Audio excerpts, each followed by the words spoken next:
jamge no waali fini wete men nyande mawbaare 31 bawti 2024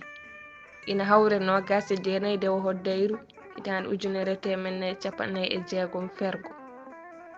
kaɓen e ellaji men mawɓe men sukaaɓe men human binneɓe men laamɓe men laamaaɓe men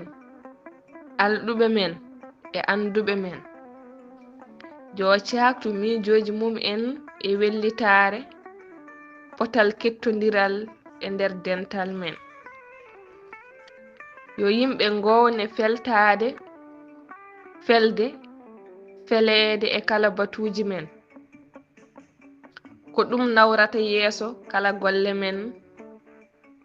hela bibje mawnikintooɓe e men woto hay gooto huutoro hinde mum politique mum e nder fedde men woto yimɓe mawnin mbayyin ko jannguɓe arab ɓuri sirŋinaade ɗemngal men walla ko jannguɓe farayse tan ɓuri wonde feddiiɓe ngendiyankooɓe men ɗum ko lottude niɓɓere e caru ko feccude en ko sukaaɓe ngoni sembe men yaakaare men eɓe poti hebleede no haaniri haa ɓe ndifoo janngo golle men hay gooto fotaani huutoraade ɓe naftoraade ɓe wattude ɓe nyukkintooɓe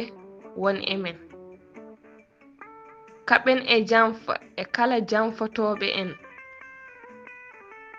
e kala jiiɓooɓe aawooɓe naafi gaagal e men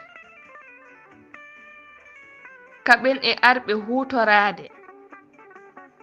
toɗɗaade golle hatanteeɓe men ndartoo ene ceyfita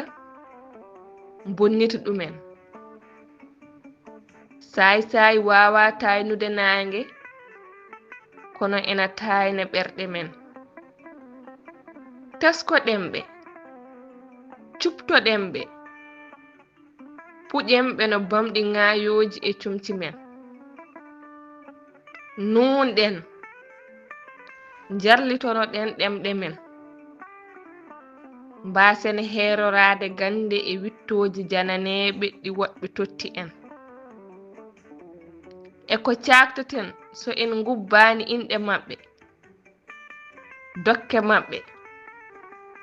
ko ɗum marta binta en so ɗum alaa ko ɗum nguyka gandal jananal ɓoy juutde fof koko tun winta en ndenen doosɗe fedde men tabitinen mbaadi golle men jaltinen peeje nafooje ñooltooje en juɓɓinen kala golle men nafen pulaar tan naftoro en kuɗol joob lollirɗo murtuɗo joob mo mbaañ tile e leydi hammadi